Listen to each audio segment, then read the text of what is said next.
Hi, welcome to AmethystHeart's video tutorial. Today I'm going to be working on a line art piece. So I'll be working on Saki's Sailor Elfildria. Sorry, I'm not sure if I pronounced that right. And I just wanted to do an inking tutorial to kind of show how I ink, and as well to show how people do line art differently. So the reason I'm doing Saki's piece is because she already has line art for it, but I'm going to color it, and so I need to transfer her line art onto the paper that I use to color with my Copic markers. So I'm going to talk about how I do that today, and I'm also going to discuss how what types of liners to use and whatnot.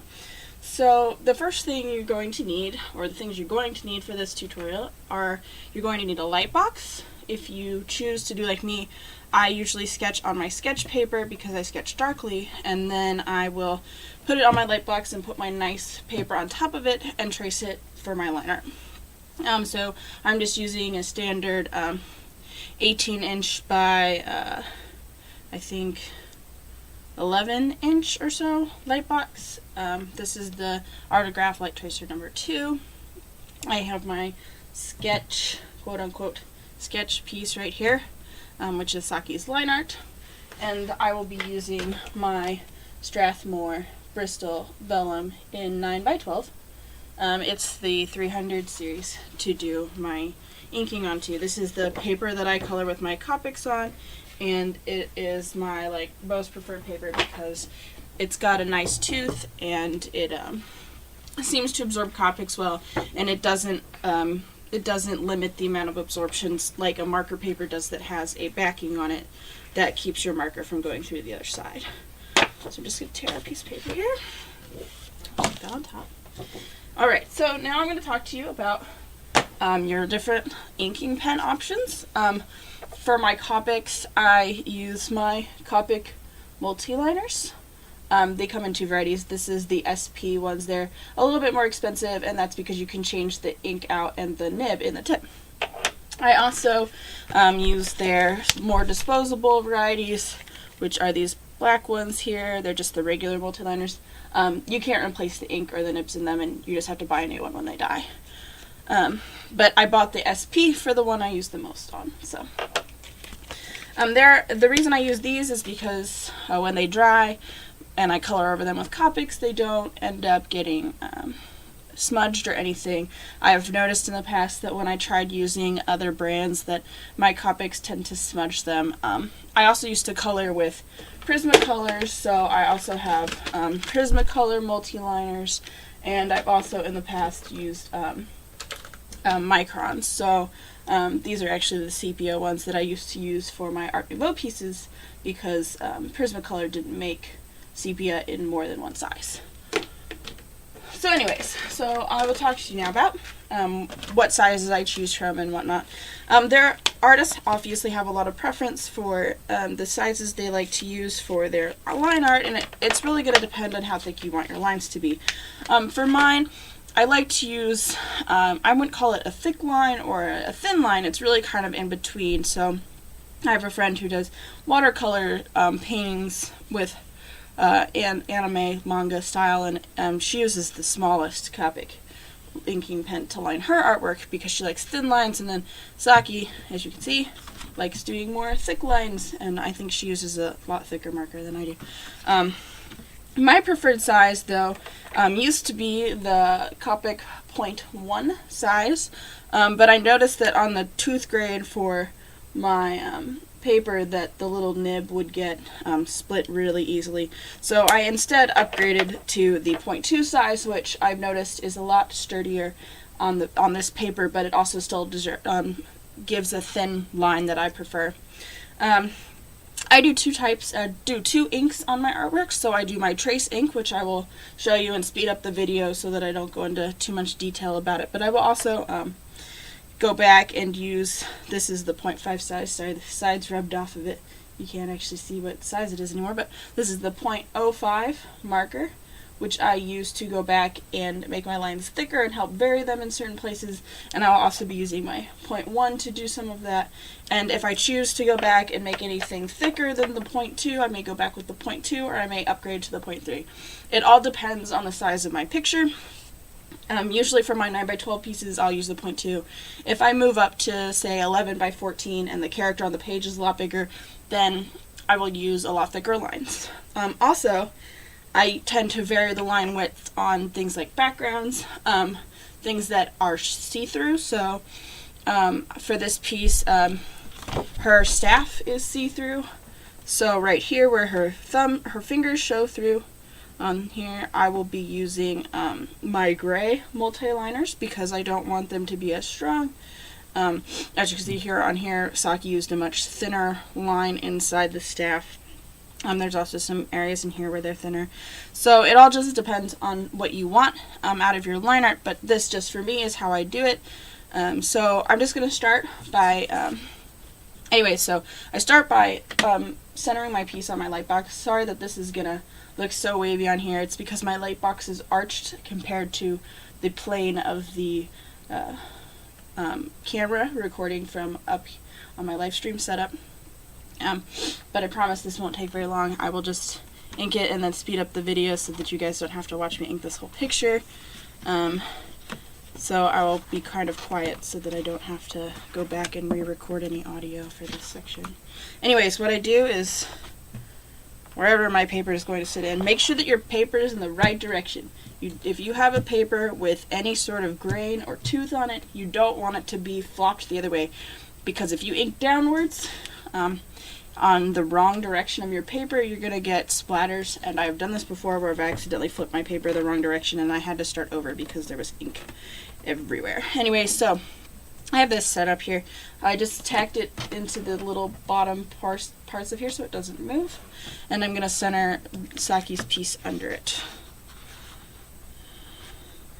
And for my 9x12 pieces, I try to keep about a 1/4 inch margin for where the character is. So this looks good. And then I'm just going to smooth it out, and I'm going to tape the sides down. Since I can see well enough with this light box, I'm not going to have to lift it up or anything to get up the ink. What I do when I tape stuff down is I put the tape on my jeans or a shirt or something a couple times and get the fuzz up so that when I lift it up off the paper it doesn't tear the paper, but it just is firm enough to hold it down while I'm working. Alright, so I'm going to get started on this. This will probably take me 10 to 20 minutes in total, but the way you'll see it is sped up. I don't do anything special on my first line art. I just go through and ink all the lines down.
So I'm done with the main line art. As you can see, my lines are kind of thin and boring, and I really didn't put much effort into them that much. That's kind of how I work on the first part. Is just I want to get it off the light box and ready to do the second inks as fast as possible. So as you can see, compared to Saki's version, my lines are much lighter than hers. This is not trying to offend Saki at all. Her line art is lovely, and that is why I want to color this picture. But I needed to trace it, so it gets to be in my style, I suppose. So anyways, I'll get rid of my light box because it's much easier for me to just do this on the desk. And it'll look better from this angle to you guys. So I'm going to go back either with my 0.2 or my 0.05. I did actually use my 0.05 for the main part of this hair in here, where it's squiggly and a lot thinner, just because I like having my lines in the hair a lot thinner since they're going to be more detailed and probably covered up mostly by color. So my process for doing my second inks is quite simple. I want to see where lines intersect and where lines should be thicker. So where lines intersect are, for example, here on her boots where she's got a crossover. Also up here where the little chest shield part of the Senshi outfit meets up with the rest of the bodice, and then down to here. So what I just do is I usually go back and I make those intersections a lot thicker. I guess I'll just do it and then I'll show you because I don't really know how to explain it in very good terms, so I'm just going to start on her boots here.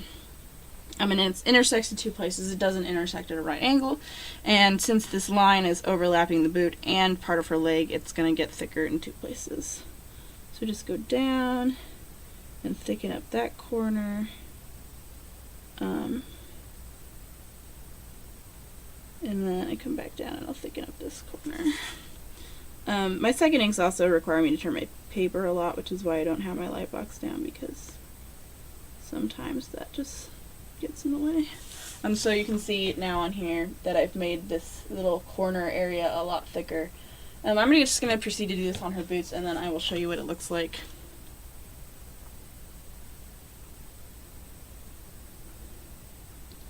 The reason that I do it with the 0.05 is because generally I don't really want my actual lines to be thicker yet. I will use my 0.2 to do that.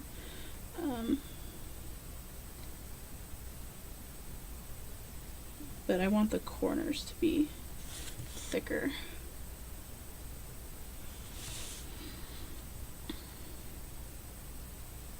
This all looks usually pretty weird until you get the whole piece done, because the rest of your piece is still kind of flat. This is also going to help you smooth out your lines if you have jittery hands like I do. I can point out some spots where my hands didn't necessarily do what I want them to do. It's easier for me to work on a flat surface than an angled one anyways. So just where any lines intersect. Usually this is an overlap, so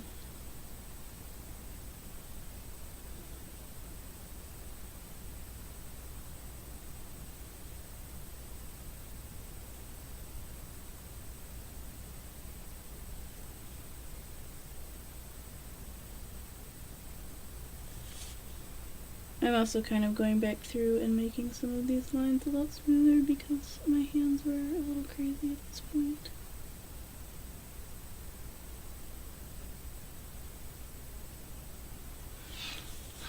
So here's a little bit more of what the legs are gonna more or less look like after I get done with them. And as you can see, like, as the more I go over it, the darker it's getting. So this is actually a really black pen, but compared to Saki's, it looked a little gray because her lines were a lot thicker and whatnot. Anyway, so now that I've done the top part of that, I want the boots to be thicker in the top portion and get thinner as they go down to her ankles. So I'm going to take my 0.2 and I'm just going to start in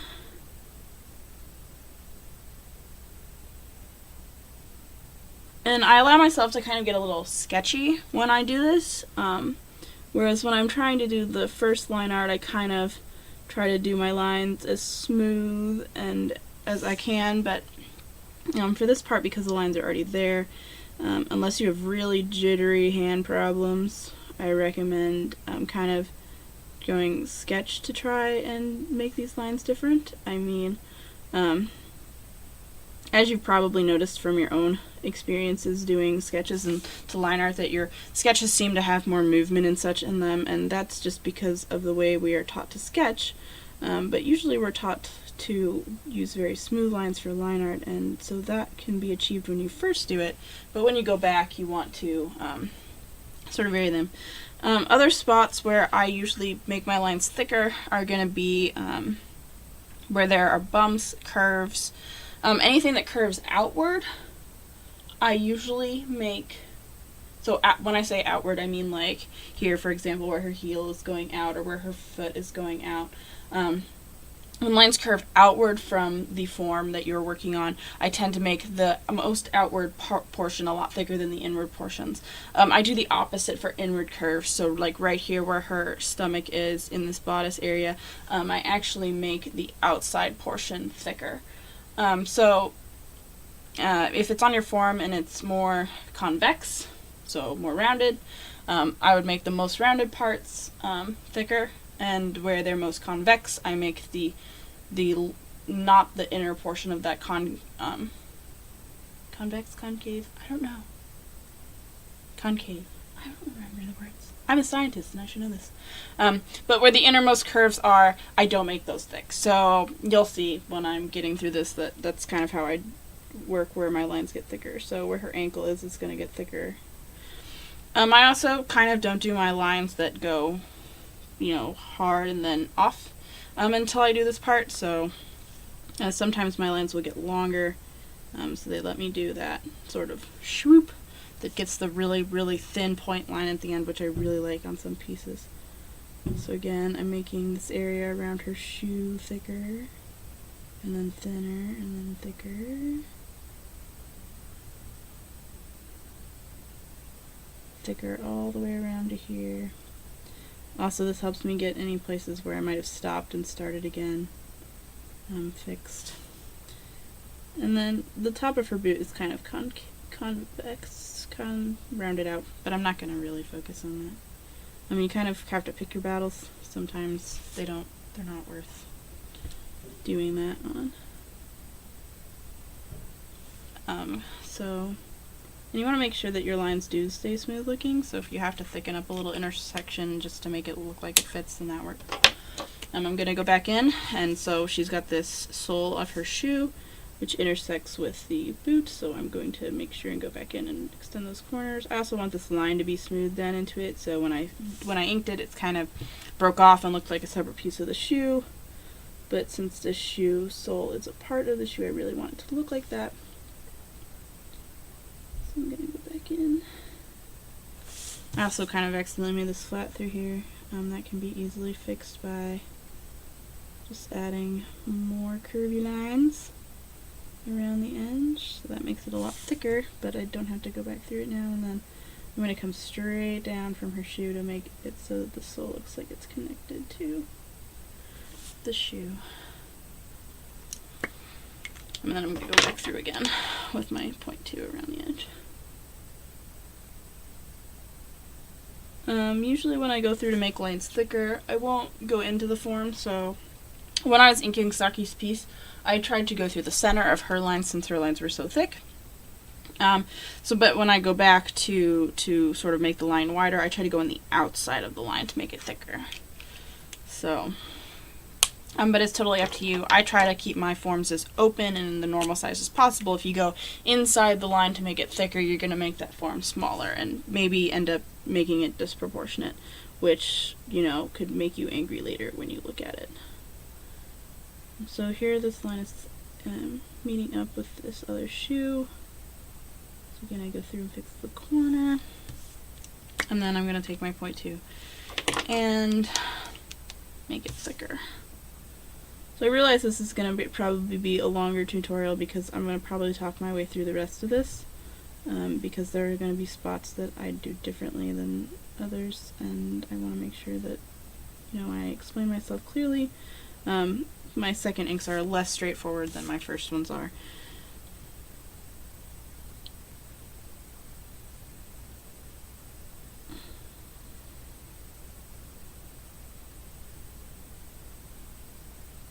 Anyways, so I'm going to just talk for a second while I'm doing this. I learned this technique from a fellow artist on DA. I'm pretty sure she had a tutorial for it once upon a time, but I can't remember who it was, and I feel bad. I learned this probably around my freshman year of college, so that was when I was still relatively new-ish to DA, and new probably to the Sailor Moon community. I hadn't met Saki then. So I'm not really sure who I learned this from, and I feel bad for not remembering, but at the same time, thank you, whoever you were. This has kind of become my primary way of inking forever now.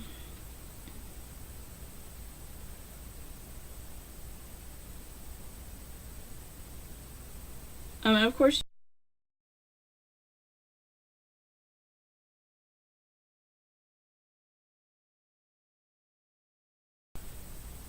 so now I'm getting into the skirt part. I don't know why I start from the bottom. I just have a tendency to start from the bottom and move up on my second inks. As you saw when I was inking, I started from the center, moved down, and then I did the top. I always, for some reason, wait to do the head last and the hair last, because at that point I've been inking for a while, my hands are used to it, I'm more loose, so I wait to do the hair usually to the absolute end. And I will probably get questions on this, but I did free ink these straight lines here. I've been pretty confident in getting straight lines for a while. When I do it, I have my pen and I hold my arm at the same angle and I just draw downwards, so I'm not moving my wrist when I do it. This helps me make a straight line, and so I don't use rulers. I don't prefer, if I have to use a ruler I will, but I prefer not to, because the ruler can pick up ink, and then once you move it, you can end up smudging those lines with the extra ink that's on your ruler, and so I try not to. It just depends on how long the staff is, and whether, for me, it's usually a staff, for how long the staff is and where it intersects. So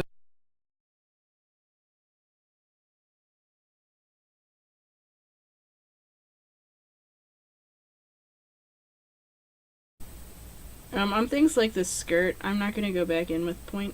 I'm just going to use my 0.5 to make some of the areas thicker. The skirt is a little more delicate. It's a more delicate fabric. It's a more flowy fabric. It's not harsh. Like the shoes are probably made of not fabric. They stand up on their own, whereas the skirt kind of flows and goes wherever it wants to. So I try to show that with my lines, that the skirt is gonna flow whichever way it wants to. It doesn't care how stiff how stiff anything else is in the picture. It is not stiff, and it is going to free flow and ripple, and so I try to not make my lines as thick on the edges and such. It's a more delicate fabric.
Okay, so I'm going to finish the last part of this piece. I just have the hair and the face to do.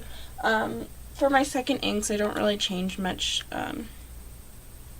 in the hair or in the face, but I do go in and make sure that everything, you know, is smooth and whatnot. And I also go back and detail the eyes. So when I drew the eyes in, I drew her eye, the lids, the iris, and her eyebrows, but I'm going to go back in and add eyelashes and her top lid line, which Saki didn't include on her piece, but I'm going to on mine.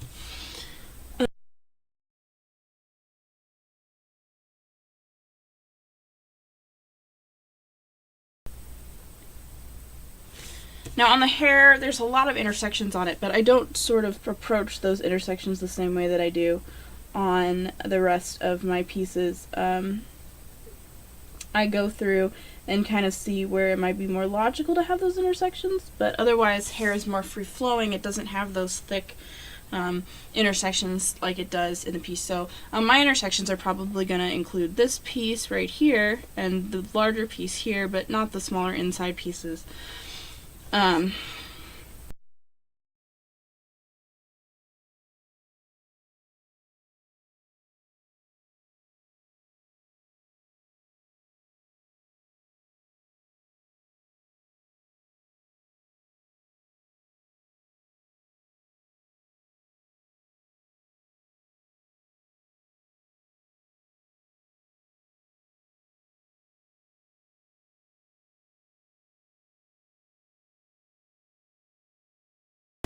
To compare, I'll place Saki's line art down.